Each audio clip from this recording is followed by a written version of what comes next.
I've been doing carnivore for 9 years. I do a lot. I do strength training. I'm still building muscle. And we have to understand that when you are adding carbohydrates in, the muscle will look bigger, but it's just an illusion.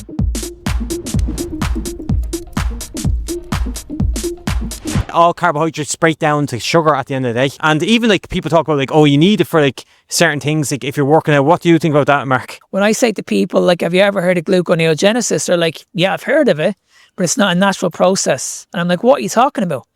Like, this is what our bodies, we can actually break down proteins for sugar. It's very, very simple. So if your body's able to produce it, you don't need any carbohydrates.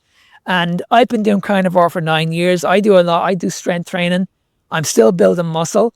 And we have to understand that when you are adding carbohydrates in, the muscle will look bigger, but it's just an illusion. It's not muscle. You're just filling the muscle up with water. Yeah, water. You know what I mean? So when you lose the water, that muscle looks flat. You know what I mean? So like when you look at me now, if I did 6 months of carbohydrates, I would look a lot bigger than what I am now. But that won't be muscle. That's only water. So, and a lot of people are carrying excess water on their body. That's called inflammation. And this is where people are getting those niggles like arthritis, back pain, knee pain. And they think that this is just down to genetics, it's down to age. No, it's down to the diet. Our diet's poor.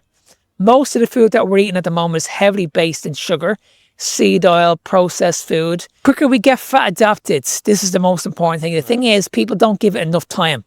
People go into carnivore and they'll do it for 3 weeks and they'll get the keto flu, they'll get the headaches, they'll get the withdrawal symptoms, and they'll be like, okay, this is not for me. But you have to understand you're getting rid of all this poison out of your body, all this sugar, and it doesn't happen overnight. But when you become fat adapted, I mean, you'll speak for yourself and I can speak for myself. I feel incredible. I feel absolutely amazing. I'm running off fat now. We're both in ketosis. And this is what we're saying. Like, you can run off fat, but you've got to give it time. And if you give it time, you won't lose any strength in the gym. Your glycogen levels will be full on a regular basis. You won't need to top them up. And that's the difference. When you're fat adapted, your glycogen stores are constantly topped up. When you're a carbohydrate person, you have to top up every 2 hours. And that's the difference. So you just need to give it time, be patient, but you'll see for yourself. What do you think when you give it time? Like they say, oh, intermittent fasting doesn't work, for example, people might say. But that's because like, and so people are saying, oh, they're going 16 hours without food or 20 hours or whatever.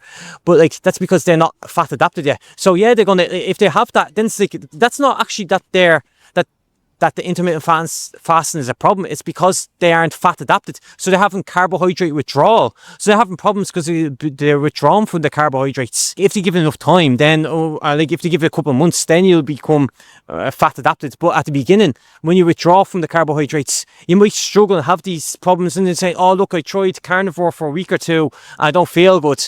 But yeah, like that's because of the carbohydrate, the sugar withdrawal. But it takes time because you're used to having sugar every couple of hours. Right?